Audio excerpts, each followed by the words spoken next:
Bismillahirrahmanirrahim. Assalamualaikum warahmatullahi wabarakatuh. Perkenalkan, nama saya Alfitra R, NIM 199214-2012. Nah, di sini saya akan membawakan materi tentang sejarah perkembangan standar audit di Indonesia.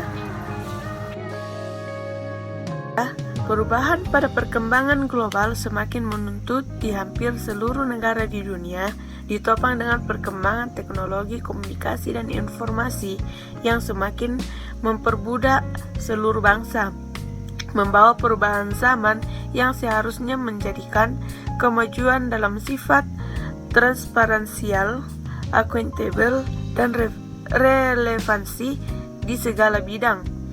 Untuk mewujudkan sifat transparansial, akuntabel, dan relevansi, maka diperlukan suatu pedoman yang disebut standar akuntansi. Standar akuntansi keuangan. Standar akuntansi keuangan dapat diumpamakan sebagai cerminan dari kondisi praktik bisnis yang sebenarnya terjadi. Oleh karena itu, pengembangan standar akuntansi keuangan yang baik akan sangat relevan dan dibutuhkan pada masa sekarang ini. Selanjutnya, berikut ini adalah perkembangan standar akuntansi Indonesia dimulai dari awal sampai dengan saat ini yang menuju konvergensi dengan IFRS. Yang pertama, pada masa penjajahan Belanda di Indonesia memakai standar akuntansi Belanda. Kemudian yang kedua itu tahun 1955 Indonesia belum mempunyai undang-undang resmi atau peraturan tentang standar keuangan. Yang ketiga, tahun 1974 Indonesia mengikuti standar akuntansi Amerika yang dibuat oleh IAI yang disebut dengan Prinsip Akuntansi Indonesia atau PAI. Kemudian yang keempat, pada tahun 1984 PAI ditetapkan menjadi standar akuntansi Indonesia. Kemudian yang kelima, akhir tahun 1984 PAI mengikuti standar yang bersumber dari IASC. Dan kemudian yang keenam itu, sejak tahun 1994 PAI sudah komited mengikuti IASC atau IFRS. Kemudian yang ketujuh, tahun 2008 SAK mengacu kepada IFRS. Dan yang terakhir itu, pada tahun 2012 IFRS mulai diresmikan dan ditetapkan. Kemudian Belanda datang ke Indonesia kurang lebih akhir abad ke-16 dengan tujuan untuk berdagang. Kemudian mereka membentuk Perserikatan Maskapai Belanda yang dikenal dengan nama VOC yang didirikan pada tahun 1602. VOC membuka cabangnya di Batavia pada tahun 1619 dan akhir abad ke-18 VOC mengalami kemunduran dan akhirnya dibubarkan pada 31 Desember 1799. Dalam kurun waktu itu, VOC memperoleh hak monopoli perdagangan rempah-rempah di Indonesia. Dan sejak saat itu, Belanda telah melakukan pencatatan atas mutasi transaksi keuangannya.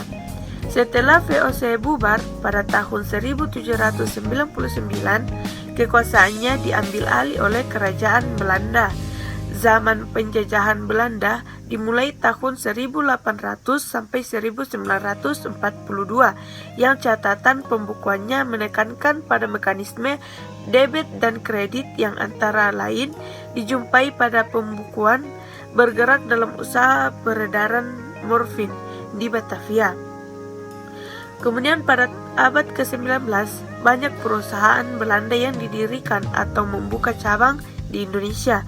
Catatan pembukaannya merupakan modifikasi sistem Venesia Italia dan tidak dijumpai adanya pemikiran konseptual untuk mengembangkan sistem pencatatan tersebut karena kondisinya sangat menekan pada praktik-praktik dagang yang semata-mata untuk kepentingan perusahaan Belanda. Kemudian pada tahun 1955 Indonesia pun belum mempunyai undang-undang resmi untuk peraturan tentang standar keuangan. Pada tahun 1974, Indonesia mulai mengikuti standar akuntansi Amerika yang dibuat oleh IAI yang disebut dengan Prinsip Akuntansi Indonesia atau PAI. IAI adalah organisasi profesi akuntan yang juga merupakan badan yang menyusun standar akuntansi di Indonesia. Organisasi profesi ini terus berusaha menanggapi perkembangan akuntansi keuangan yang terjadi baik tingkat nasional, regional maupun global, khususnya yang mempengaruhi dunia usaha dan profesi akuntansi sendiri.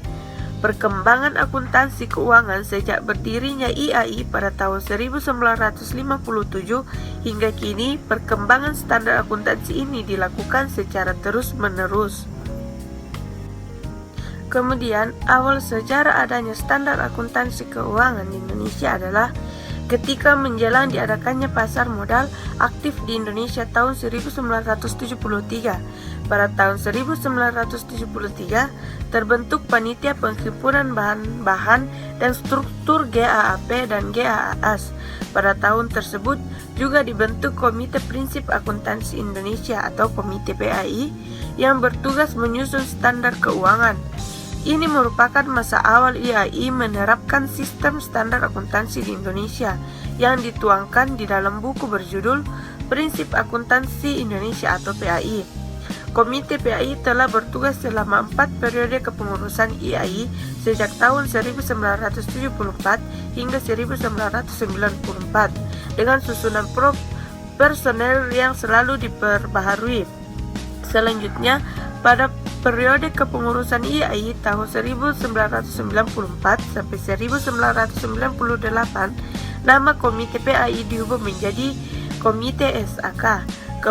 Kemudian pada Kongres ke-8 tanggal 23 sampai 24 September 1998 di Jakarta, Komite SAK diubah menjadi Dewan Standar Akuntansi Keuangan untuk masa bakti 1998 sampai 2000 dan diberikan otonomi untuk menyusun dan mengesahkan PSAK.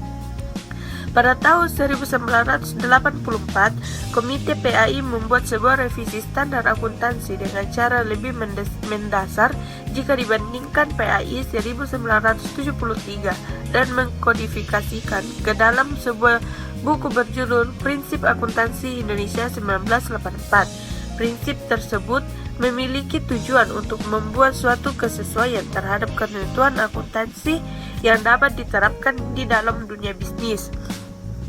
Pada tahun 1994, IAI telah melakukan berbagai langkah harmonisasi menggunakan standar akuntansi internasional di dalam proses pengembangan standar akuntansi dan melakukan revisi total pada PAI 1984. Dan sejak itu mengeluarkan serial standar keuangan yang diberi nama SAK yang diterbitkan sejak 1 Oktober 1994. Standar akuntansi keuangan atau SAK ditetapkan sebagai standar akuntansi yang baku di Indonesia.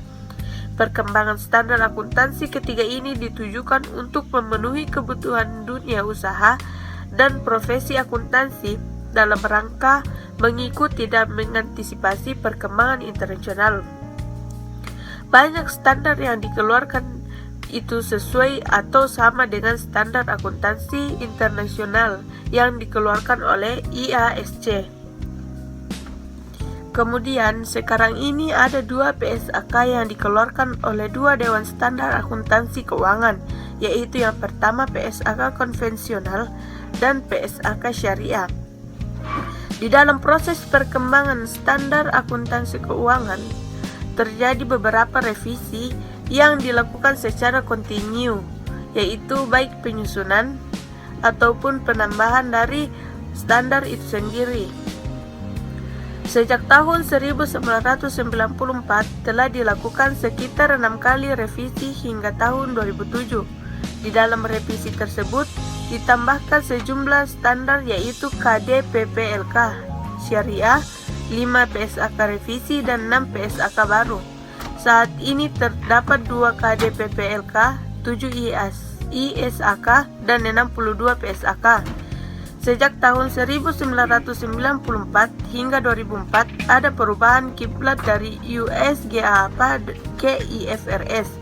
Hal ini ditujukan sejak tahun 1994 telah menjadi kebijakan dari Komite Standar Akuntansi Keuangan untuk menggunakan International Accounting Standards sebagai dasar untuk membangun standar akuntansi keuangan Indonesia. Dan pada tahun 1995, IAI melakukan revisi besar untuk menerapkan standar-standar akuntansi baru yang kebanyakan konsisten dengan IAS. Beberapa standar diadopsi di USGAAPA dan lainnya dibuat sendiri. Merupakan konvergensi IFRS tahap 1 sejak tahun 1995 sampai tahun 2010. Buku SAK terus direvisi secara berkesinambungan, baik berupa penyempurnaan maupun penambahan standar baru.